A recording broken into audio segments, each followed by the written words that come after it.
YSR Congress party Chilakaluripet నియోజకవర్గ incharge మల్లెల రాజేష్ నాయుడు ఆధ్వర్యంలో నర్సరావుపేట రోడ్లో గల పాత పశువుల సంత పక్కన గోల్కొండ గార్డెన్ సమీపంలో సెమీ క్రిస్మస్ వేడుకలను అంగరంగ వైభవంగా కోలాహలంగా నిర్వహించారు. ముందుగా పేద ప్రజల పక్షపాతి రాష్ట్ర ముఖ్యమంత్రి వైఎస్ జగన్మోహన్ రెడ్డి జన్మదినోత్సవం సందర్భంగా రాజేష్ నాయుడు పార్టీ నాయకులు కార్యకర్తలతో కేక్ కట్ చేశారు. అనంతరం రాజేష్ నాయుడు మాట్లాడుతూ జగన్మోహన్ రెడ్డి తన మీద నమ్మకంతో చిలకలూరుపేట నియోజకవర్గ సమన్వయకర్తగా కేటాయించారన్నారు. ఒక కాపు నాయకుడైన తనను ఎస్సీ, ఎస్టీ, బీసీ, మైనార్టీ ప్రజలంతా గుండెల్లో పెట్టుకున్నారన్నారు. జగనన్న నాపై ఉంచిన నమ్మకాన్ని నేను నిలబెట్టుకుంటానని, పేద ప్రజల కోసం అడుగడుగునా పనిచేస్తూ జగనన్న ప్రభుత్వాన్ని మరలా తీసుకువస్తానని, చిలకలూరు గడ్డపై వైసీపీ జెండా రెపరెపలాడే విధంగా పనిచేస్తానని ధీమా వ్యక్తం చేశారు.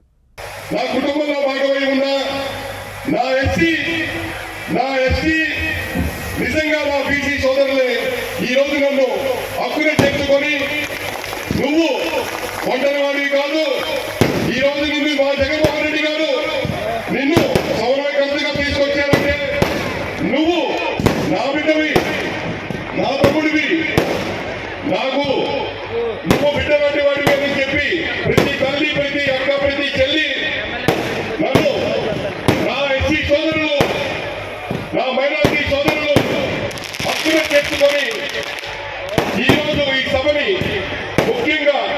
ఇది మన ముఖ్యమంత్రి గౌరవనీయులు వైఎస్ జగన్మోహన్ రెడ్డి గారి పుట్టినరోజు వేడుకలేగా, లేకపోతే నిజంగా ఇటువంటి సభను అతి తక్కువ కాలంలో నిర్వహించిన నా ఎస్సీ సోదరులు, నా ఎస్సీ చిలకలూరుపేట నియోజకవర్గ సోదరిమణులు, నా వైఎస్ఆర్ కాంగ్రెస్ పార్టీ ప్రజాప్రతినిధులు అందరికీ కూడా నేను పేరు పేరున పాదాభివందనం చేస్తూ, మా నాన్నగారి సొంత తమ్ముడు లాంటి వ్యక్తి, మరి నేను అడిగానే ఎంతో మంది మా వెంకటరాయుడు బాబాయ్ లాగా, మరి ఆయన అన్యాయులు, మరి రమణయ్య గారు, మరి అలాగే వారి మిత్రమంత్రం, మరి అలాగే చంద్రబాబు గారు, మరి అలాగే డిప్యూటీ గారు,